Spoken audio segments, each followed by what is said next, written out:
Hey, what's going on, everyone? Thank you for tuning in and checking out my latest video. Now, today's video is going to be talking about the upcoming matchup between Naoya Inoue versus Antonio Nieves. Now, this is going to be actually the North American debut of Naoya Inoue. Now, if you guys have followed his career as a fighter, this is a guy who's going to be outstanding. A lot of people have been wanting to see him in matchups versus Roman Chocolatito Gonzalez, Carlos Cuadras, for example. So this is a highly skilled fighter fighting out of Japan, and it's going to be fireworks when he makes his debut upcoming.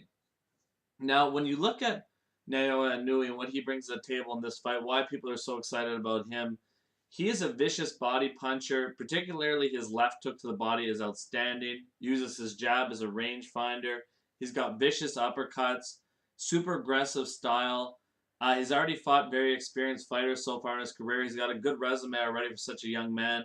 And really, it's his body punching, his aggressiveness, his uppercuts, his punch variety, power in both hands. It really is what makes him such an exciting fighter, in my opinion, and why people are so hyped getting him to fight in North America, so that the hardcore boxing fans already know him. But we want him to expand his resume and be known to a lot of people, because this is a guy who really deserves a lot of recognition as a fighter. Now, when you look at Antonio Nieves, this is a guy. Ultimately, I look at him as a fighter. He has some decent work rate at times. Particularly, I think his best asset as a fighter is he's a pretty good body puncher.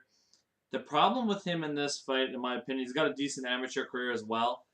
The problem is, when I watch a lot of his fights that I can find, he's a fighter that he's very easily disturbed when he is throwing. So, for example, if he's sitting in the pocket and trying to land combinations, you can just throw out a jab or a right hand, and that completely gets him off track from throwing his combination and really frustrates him as a fighter.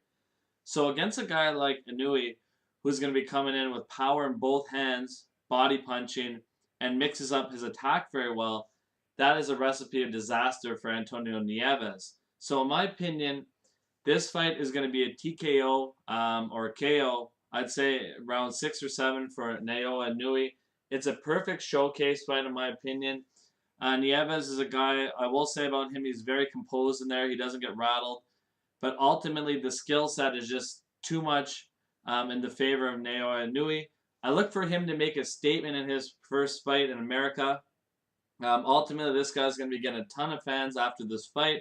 Everybody's going to be telling you they knew who he was after this performance, in my opinion. So I look for Naoya Inoue to dominate, make a statement, and move on. Hopefully fight Roman Gonzalez at some point, or Carlos Cuadras. Estrada even would be a great fight. So there's lots of... This is really, in my opinion, like I said, I've said this on a couple of videos talking about this card. This is, in my opinion, the most anticipated card of the year. It's going to have non-stop action. It's going to have fighters that need to be promoted better, finally getting proper exposure. So this is great for the sport of boxing. And I hope everybody tunes in and enjoys this fight card on HBO. Thank you very much, guys, for tuning in and checking out my video. Appreciate it.